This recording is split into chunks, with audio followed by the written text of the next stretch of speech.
pessoal, vocês já chegaram? Eu vou pausar o meu jogo aqui para poder conversar com vocês.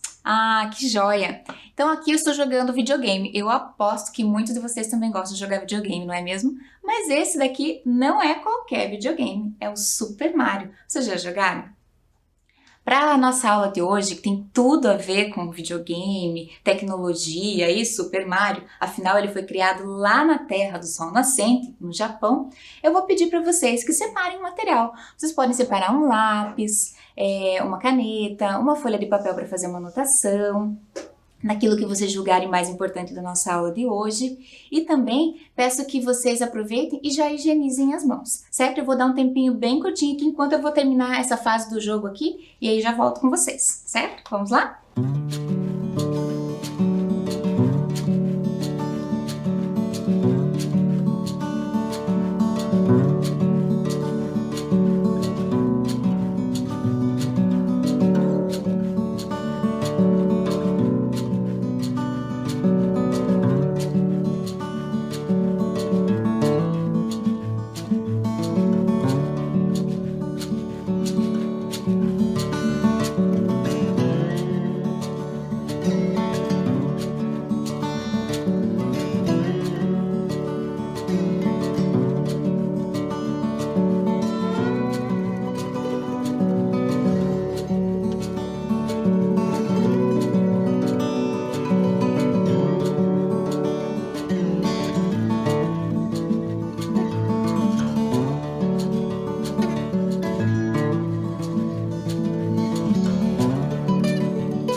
E aí, conseguiram separar esse material, fazer a higiene das mãos? Então vamos seguir falando do mundo dos videogames, né? Então aproveitem também, não esqueçam de anotar, né? Então, o título da nossa aula, o nome da professora, que inclusive, muito prazer, eu sou a professora Ana Aline, e a data de hoje, certo? Vamos seguir então. Como nós estamos falando de videogame, de Super Mario foi fabricado no Japão pela Super Nintendo. E ela já vinha obtendo lucros com alguns outros jogos. Só que o criador dela, que se chamava Miyamoto, ele tinha um interesse diferente, ele queria algo a mais para um jogo. Ele queria que as pessoas conseguissem identificar e reconhecer um herói no jogo, um herói que fosse humano, e não que ficasse somente como uma pastilha comedora, como o Pac-Man, ou, por exemplo, um sapo, ou então as aeronaves que já existiam nos jogos. Então, para isso, ele começou a desenhar um super-herói. E aí foi alinhando cores, foi combinando cores, desenhou um macacão, criou um chapéu, porque ele teve um problema. Não ia ser qualquer tipo de gráfico que dava certo naquela época. Imagina, estamos falando da década de 80. Os gráficos para criarem aqueles jogos eram bem simples. Então a solução que o Miyamoto conseguiu foi criar um chapéu para o personagem, porque o cabelo era marrom e não ia ficar bom com o fundo preto do jogo. Olha lá. Então, a solução dele foi criar um chapéu. Então, o personagem que ele queria, o super-herói que ele queria, começou a ganhar as suas características que foram ganhando espaço. E daí foram surgindo outros problemas. Um dos problemas que surgiram foi a questão da boca também. Como fazer uma boca que tornasse mais real? Com aqueles gráficos simples que existiam também não era possível. Para isso, ele criou um bigode, evidenciou o nariz do personagem, evidenciando o nariz e o bigode, criou um personagem muito característico. E a filial lá dos Estados Unidos, a filial americana da Nintendo, encontrou uma semelhança muito grande nesse personagem, que era um funcionário que trabalhava lá na filial, e o nome dele era Mario, e ele era italiano e era muito parecido com o personagem que foi criado pelo Miyamoto. O personagem, até então, não tinha nome, era Jumpman, ou Homem Saltador. Então eles trocaram o nome dele por Super Mario, afinal, tinha tudo a ver com aquele personagem que era aquele funcionário que caminhava pelos corredores da Nintendo. Aliás, ele também tinha um irmão, que se chamava Luigi, uma inspiração para o personagem. Olha só alguns deles aqui, ó. Então temos o Mario, aqui, e o Luigi, né? O outro personagem que ganhou o espaço. Aqui, durante uma das questões que o personagem precisava resolver durante o jogo era que ele precisava salvar a missão do jogo, né? Todo jogo de videogame tem alguma missão. A missão do jogo, né, do Super Mario, era que eles precisavam salvar a namoradinha do Mario, a crush dele, então, que era a Pauline. Então, para isso, ele tinha que enfrentar vários obstáculos e, com isso, garantir a diversão de crianças e adultos na década de 90. Eu acredito e acho que dá para dizer que eles ainda garantem a diversão de muita gente até hoje. Mas nem só de videogame vive o Japão. Topa uma aventura comigo? Então, bora viajar! Espero que todos estejam se preparando, estejam preparados, tomando as medidas necessárias básicas, que são as medidas de higiene, saúde, distanciamento social e a lavagem das mãos. Entrem na aeronave, tomem suas poltronas, afinal, para viajarmos para o Japão, o meio mais rápido é o avião. São mais ou menos 17.000 quilômetros de distância entre o Brasil e o Japão. O Japão, para viajar para o Japão de avião, em média no voo comercial, podem durar até 24 horas. É bastante tempo, né? Isso se o avião não fizer muitas escalas, muitas paradas em alguns outros aeroportos. O Japão é um arquipélago. O que é um arquipélago? Um arquipélago é um conjunto de ilhas, e são mais de 6.000 pequenas ilhas, onde se destacam as ilhas de Honshu, Shikoku, Hokkaido e Kyushu. E eu já começo me desculpando pela minha pronúncia em japonês, porque o meu japonês não é fluente. O Japão está localizado no extremo oriente, que é o chamado Círculo de Fogo do Pacífico. Vocês sabem o que isso quer dizer? Trata-se de uma área onde é o encontro constante de placas tectônicas. O território japonês, inclusive, ele é formado em função disso e de toda a exposição do magma que sai do interior da Terra, chegando à superfície. Portanto, é um terreno vulcânico. Uma região com uma presença de bastante montanhas, porque ele é uma região bem comum com essa presença das montanhas. O que é comum são bastante erupções vulcânicas e até mesmo os tsunamis, devido à localização das placas tectônicas. Como o Japão é suscetível a terremotos, os prédios e as construções são projetados e construídos para suportarem grandes terremotos, os tremores. Porém, todo mundo sabe, não é mesmo? Que não há construção no mundo que seja possível suportar a força da natureza. Vamos seguir aqui, então, agora falando de outras curiosidades do Japão. O Japão é um país extremamente populoso. Ele está entre os mais populosos do mundo. São mais de 126 milhões de habitantes. Outro número que impressiona é o IDH. Mas o que é IDH, professora? É o Índice do Desenvolvimento Humano. Ele basicamente é um índice que é usado pela ONU para medir o desenvolvimento dos países ao redor do mundo. Desse modo, o indicador ele se preocupa com a qualidade de vida das pessoas. Então, ele mede a educação, a renda das pessoas e a longevidade. Da educação, ele quer saber o nível de alfabetização das pessoas. O Japão nos impressiona porque ele tem uma taxa de quase que 99% de pessoas alfabetizadas. Então, é muito, né? Então, ele nos impressiona pela a alta taxa de escolaridade das pessoas também. Então, educação. O outro aspecto é a renda per capita das pessoas, a distribuição de renda, né, por pessoas dentro de um país. Também o Japão tem uma distribuição de renda bem, digamos que confortável entre as pessoas. E outro aspecto que chama atenção e que já foi até notícia em muitos programas de TV é a longevidade, que é a idade máxima que uma pessoa pode viver. Esse aspecto ele é considerado desde o início da vida da criança até a idade em que ela pode vir a falecer. Então, no Japão, em média, isso acontece a média de vida das pessoas, a expectativa é de 84 anos. Porém, isso gera alguns problemas. Então, a qualidade de vida é muito alta, né? Então, as pessoas morrem mais tarde. Entretanto, isso vem gerando alguns problemas em relação, principalmente, à questão da população que vem envelhecendo e poucas pessoas nascendo. Por isso, a pirâmide etária do Japão que nos chama a atenção, já que é um país de população mais envelhecida.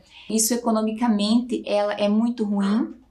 A população ativa é aquela população disponível. Então, quando a gente tem uma população mais envelhecida, diminui a população ativa. Então, essa população ativa é menor, menos pessoas trabalhando disponíveis, significa que tem menos pessoas pagando os impostos, né? Para aposentadoria, os impostos governamentais, especificamente de setor de previdência, de pagamento de pensões também, com saúde pública. E ela nos chama, a pirâmide etária aqui do Japão, nos chama a atenção exatamente por essa questão, que ela tem aqui um topo, uma diferença muito grande, né, entre o topo, e ela vem nessa questão de diminuição. A pirâmide etária ela é bem interessante por essa redução da natalidade, olha só. Ela vem acontecendo o quê? Cada vez menos nascimentos, cada vez menos bebezinhos vêm nascendo no Japão. Entretanto, tem cada vez mais um topo mais robusto, maior, as faixas etárias mais elevadas. E por que isso acontece? Porque a população está envelhecendo mais devido à qualidade de vida do país. A região apresenta uma elevada expectativa, a região do Japão, que apresenta uma qualidade de vida mais elevada, é a região de Okinawa. Lá há muitos idosos com mais de 100 anos. As ilhas de Okinawa são conhecidas por serem chamadas de o Havaí do Japão. E devido às belas praias e o clima predominantemente quente.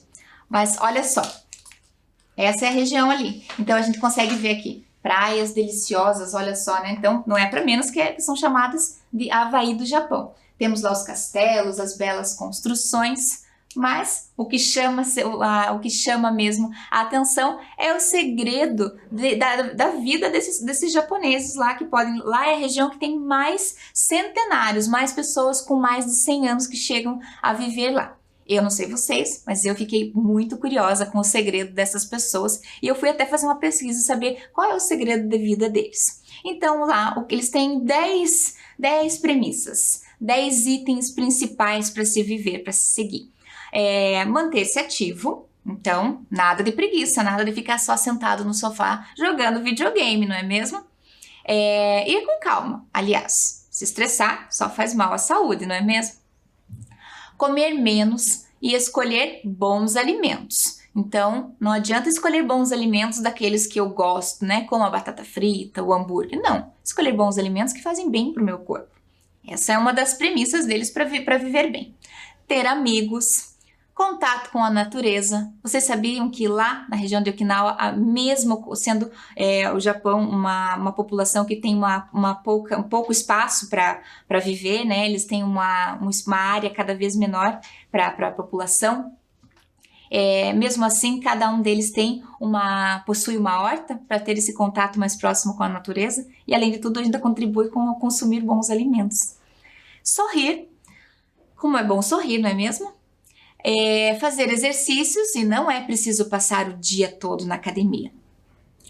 Para manter-se ativo lá em Okinawa, as pessoas evitam o sedentarismo, com isso acabam afastando também outras doenças relacionadas a falta de exercício físico, não é mesmo?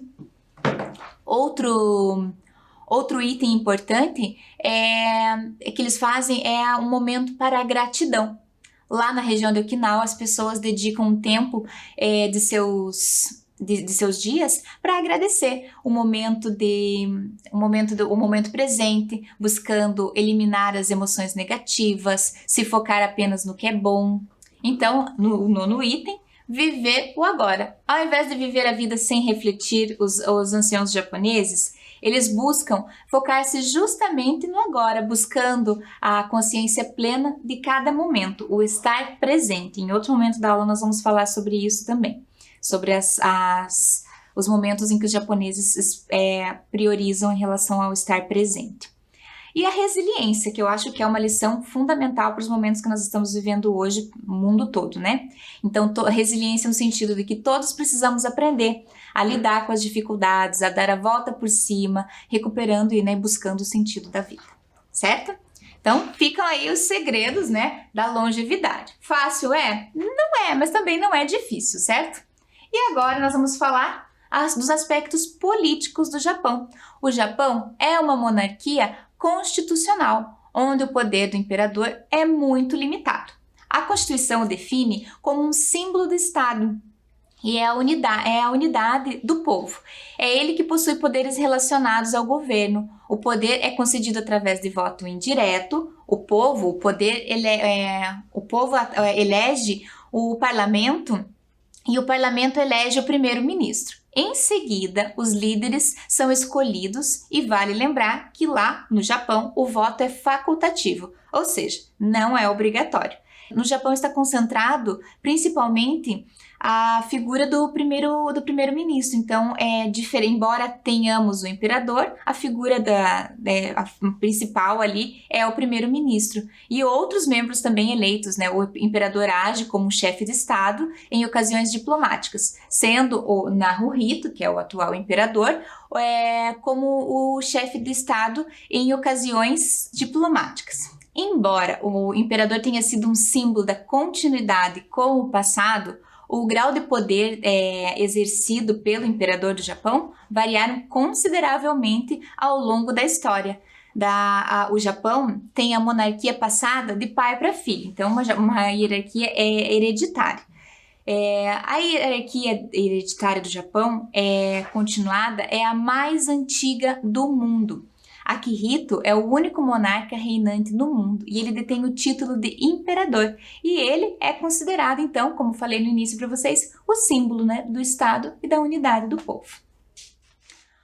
O Japão também possui as 4 estações bem definidas. Pela sua localização marítima, ocorrem muitos volumes de chuva. Já a vegetação predominante é a conífera, que é esse tipo aqui, como essas desta imagem aqui.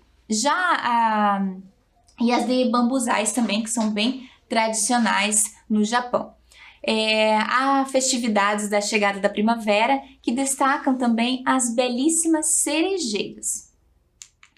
Aqui nessa imagem, vocês podem ver a chegada, aqui já tem uma imagem da chegada da primavera, com o destaque para as cerejeiras.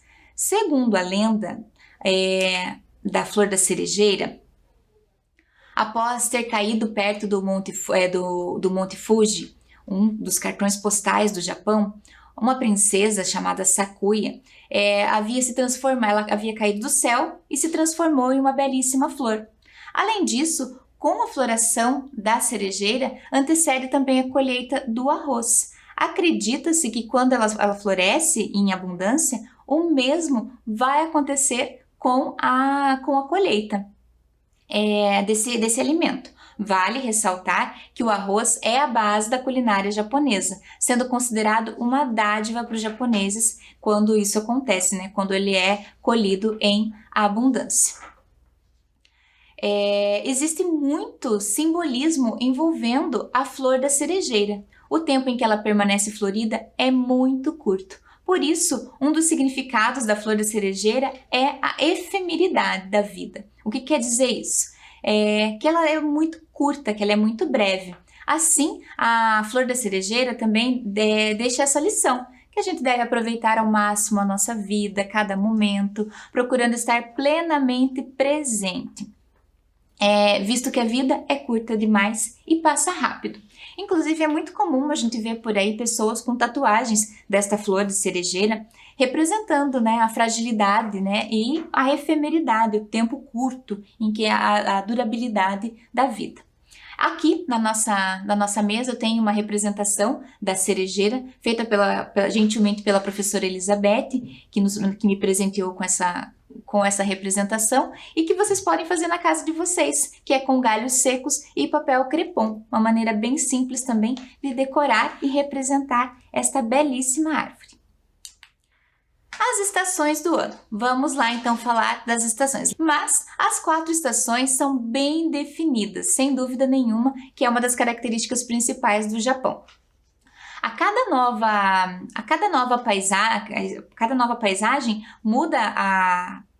estação muda-se a paisagem. Então, e os japoneses são muito gratos a esse belo espetáculo de cores e texturas que acontecem com a chegada e a mudança das estações.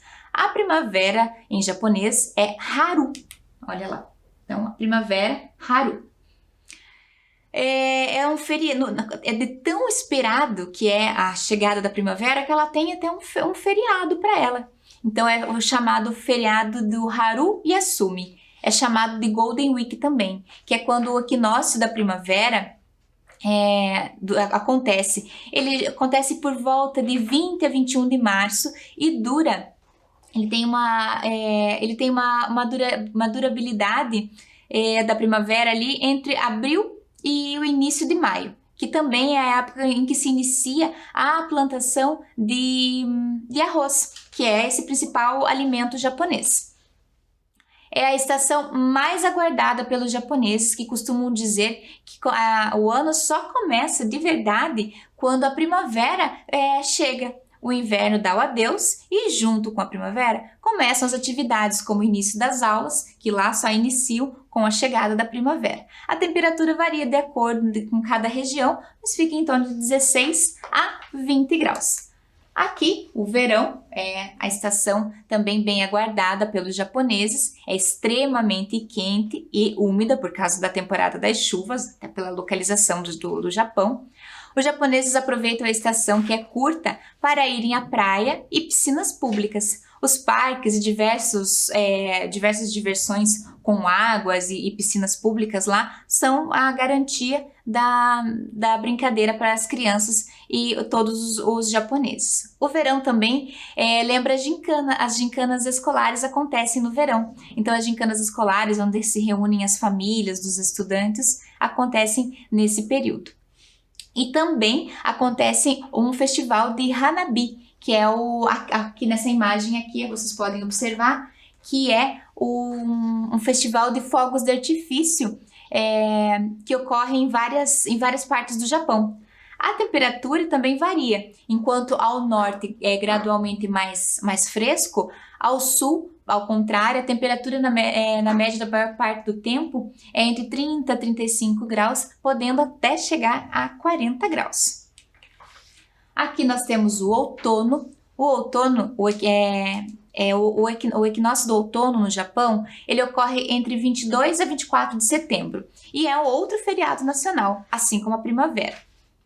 O outono é uma estação bastante esperada pelos japoneses, onde existe o outro hábito também, assim como na primavera era a visualização das cerejeiras, que eles inclusive vão até as ruas para tentar adivinhar qual é a época que aquela cerejeira vai florir na primavera. No outono, eles passam, a tradição deles é semelhante, eles vão para observar e olhar o cair das folhas, a coloração e a mudança da coloração das folhas. O clima é super agradável, vai aos poucos substituindo aquele intenso calor que eles passaram no verão. Os dias e as noites se equilibram igualmente, tendo 12 horas cada um. E o outono também se caracteriza pela colheita do arroz. Vamos ao inverno.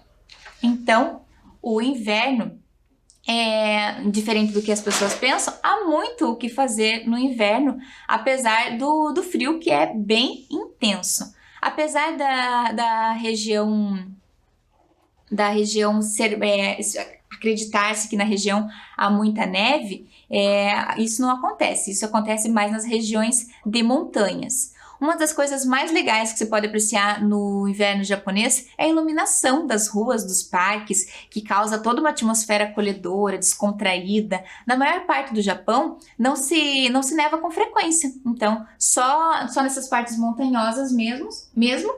E aí as pessoas aproveitam para praticar alguns esportes, brincadeiras, aproveitam para usar esquis, snowboard, patinação no gelo e também outra atividade que são atividades bem populares no Japão.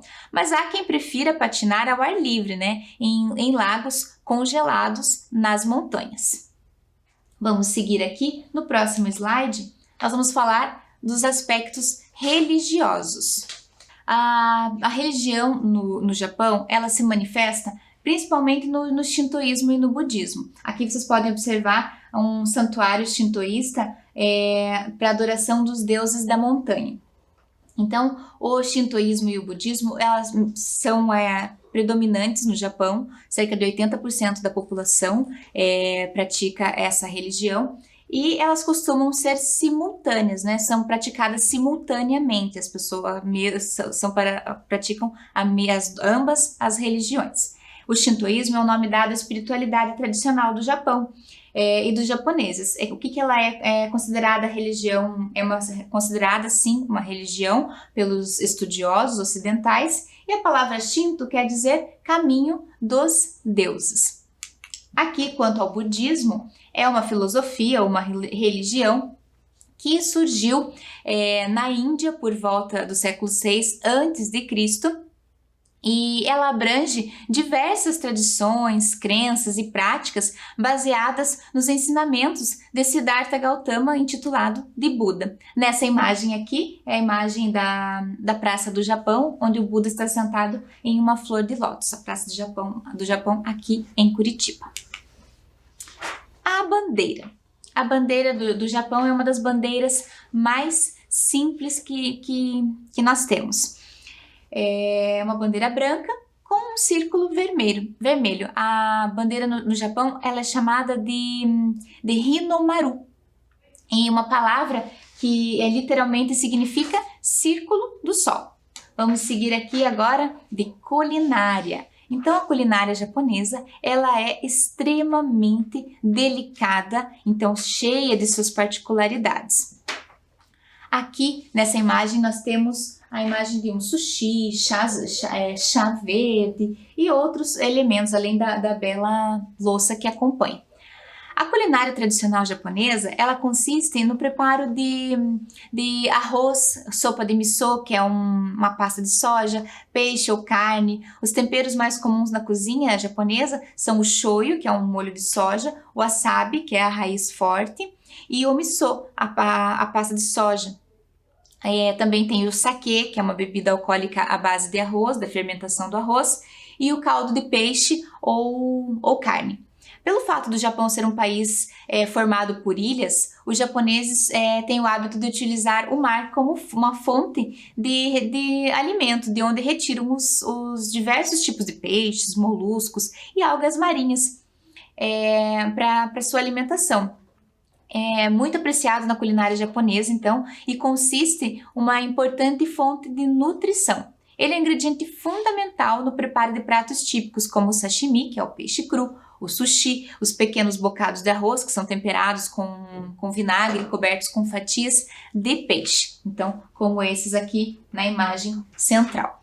Então, o chá verde, ele começa já muito antes dos convidados chegarem. Começa com a escolha das louças, começa com o momento em que os japoneses preparam a casa para receber as pessoas. Ela pode durar de 40 minutos numa versão rápida ou 4 horas. Então é uma cerimônia mesmo em que ela é bem longa e cheia de rituais. Aqui em Curitiba, há um local especial onde é realizada a cerimônia do chá. Ela fica na Praça do Japão, localizada dentro do Memorial da Imigração Japonesa. A Biblioteca Hideo Handa possui, além da cerimônia do chá, vários livros em japonês e oferece atividades culturais também com o objetivo de divulgar a cultura oriental. Vamos agora continuar aqui falando da cerimônia do chá, em que eles preparam esse momento então. Então as pessoas da casa precisam estar dispostas a receber. Para receber as pessoas do chá, que vão participar da cerimônia do chá, é preciso que estejam todos dispostos e presentes. Lembram quando eu falei lá no início da aula? O estar presente é um desses momentos. Nada de celular, tirar foto, nada disso. Esse é o momento em que as pessoas têm que estar presentes, apreciando o chá, apreciando o momento. Então o chá, ele é um matcha verde, é um tipo de chá que ele é triturado e moído, fica um pozinho, e ele é extremamente amargo. A partir daí, eles fazem o chá, e para contrabalancear o gosto amargo do chá, é servido com bolinhos e docinhos bem pequenos, coloridos, e as pessoas vão cortando com palitinhos e tirando pequenas e finas porções dos bolinhos para ir se alimentando durante a cerimônia do chá. Mas não é só isso, tem todo um ritual onde vai ter apreciação também das louças e das pessoas e de todo o momento. É uma celebração mesmo, uma cerimônia. Aqui, então eu falei para vocês da Praça do Japão, né, que fica aqui em Curitiba, ela foi construída, essa Praça do Japão foi construída em homenagem, né, à irmandade dos países, entre a bela relação entre o Brasil e o Japão. A última reforma dela foi no ano de 1993. Temos inclusive até cerejeiras que vieram de presente do primeiro-ministro do Japão. Essa praça ela é bem famosa aqui em Curitiba, mas nós temos outros lugares aqui, talvez pouco conhecidos em relação à Praça do Japão, que trazem muito da história da imigração japonesa também.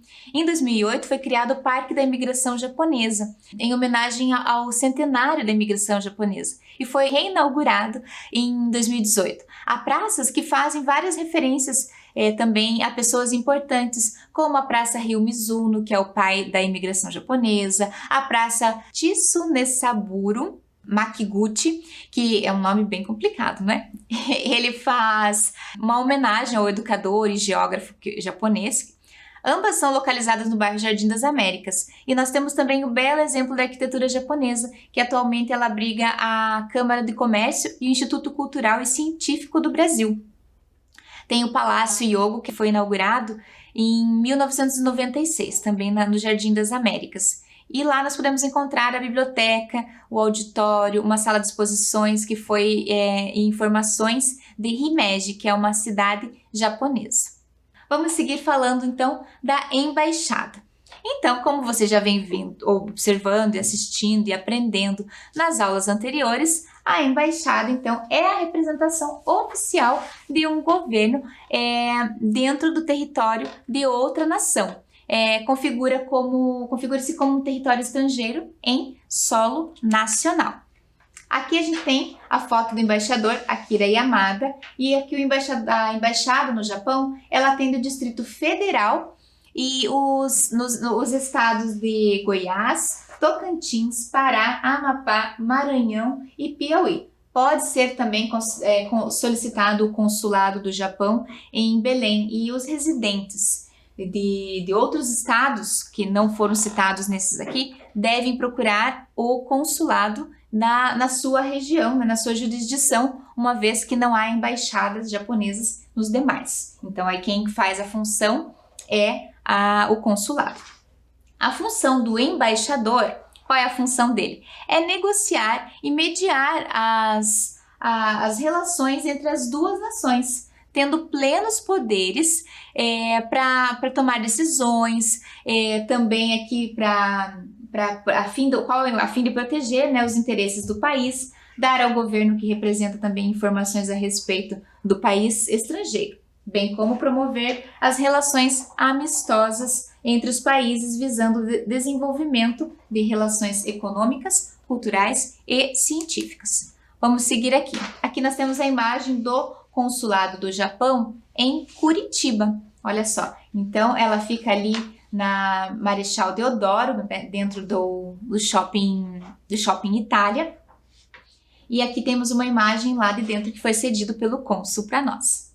E agora nós vamos aqui vamos ouvir o vídeo do cônsul Takashi Masahiro, que é o chefe do consulado, que ele é responsável aqui por representar os cidadãos japoneses aqui no Brasil, né, no território estrangeiro. E ele não exerce função de representação política, atuando em prol dos interesses dos cidadãos em seu país, em território estrangeiro, no caso aqui em Curitiba. Então vamos assistir juntos ao que o cônsul do Japão, aqui de Curitiba, nos trouxe de informações contando sobre sua função.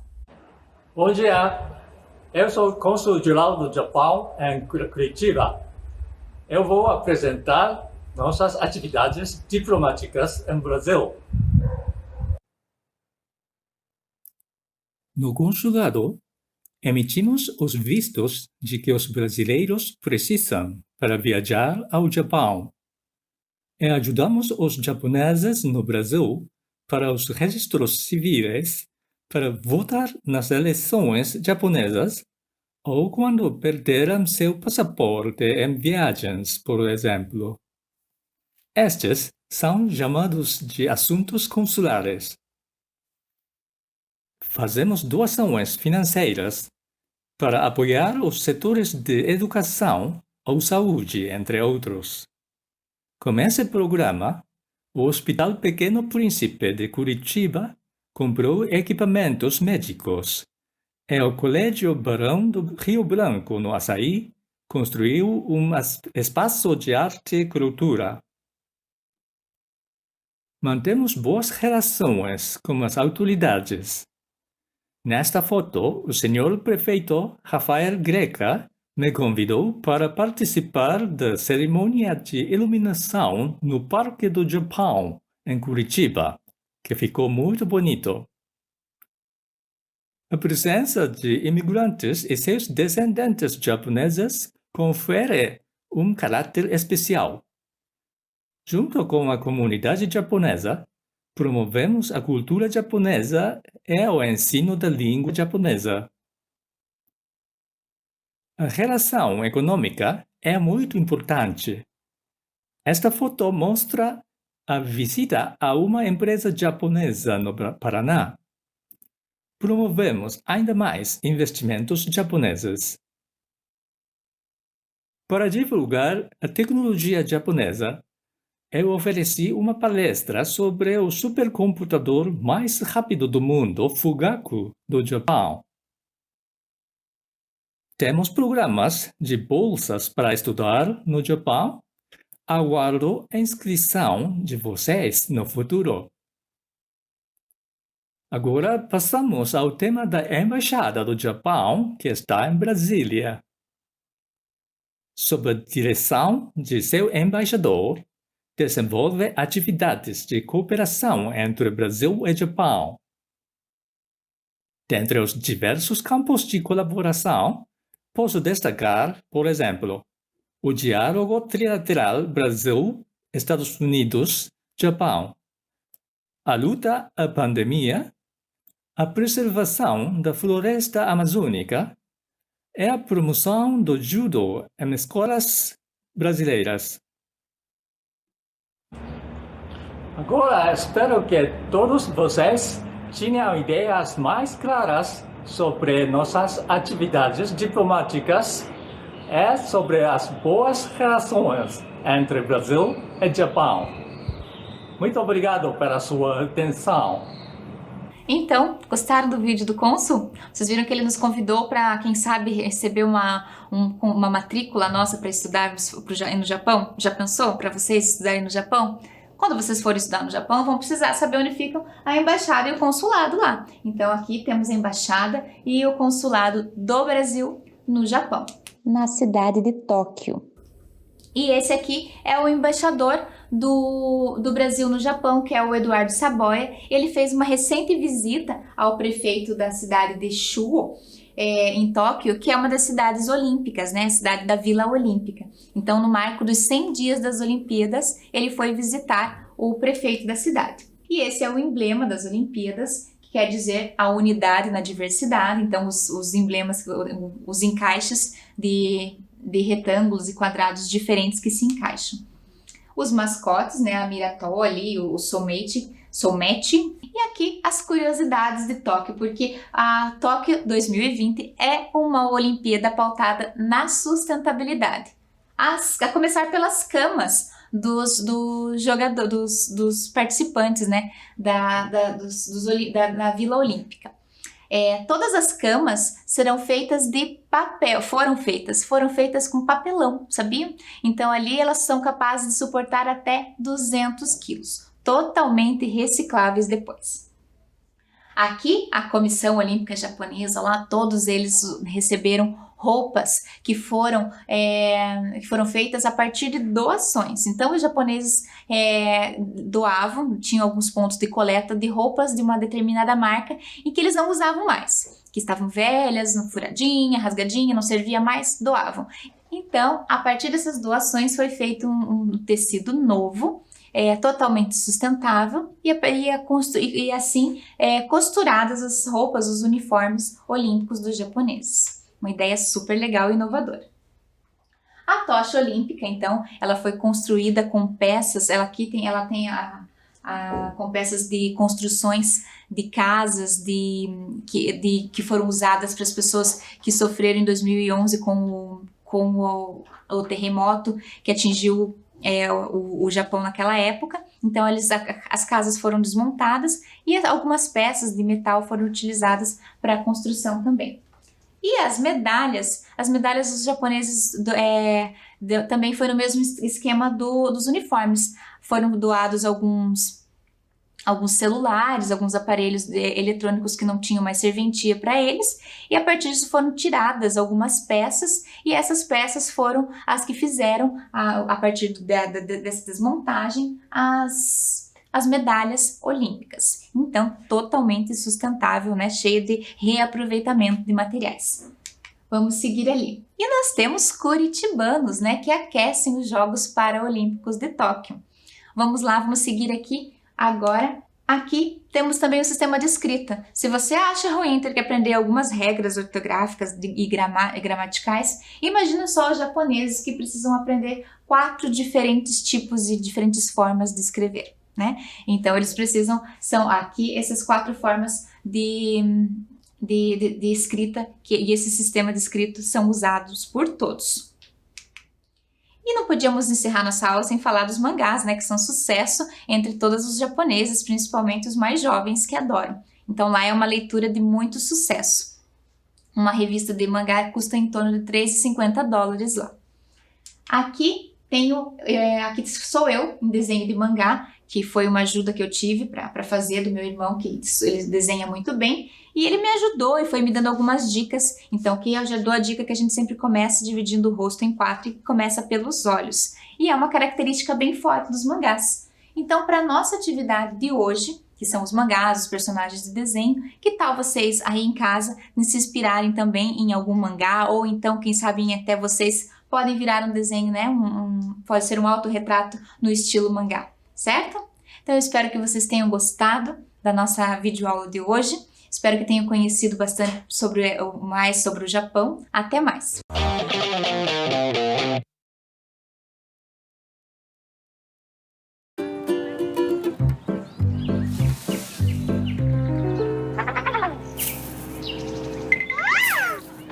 A família Folhas está de volta com um recado para você. Descartar errado, nem pensar. Tome cuidado ao separar. Lixo que não é lixo, não pode misturar. Faça sua parte, vamos lá. Todos juntos cooperar. O mundo vai agradecer se você se reciclar. Lixo que não é lixo, não vai pro lixo. Separe. A família Folhas voltou para ajudar todos os curitibinhas a separar melhor o lixo. Esse é mais um presente no aniversário da nossa querida cidade. Lixo que não é lixo, não vai pro lixo. Separe. Prefeitura de Curitiba, 300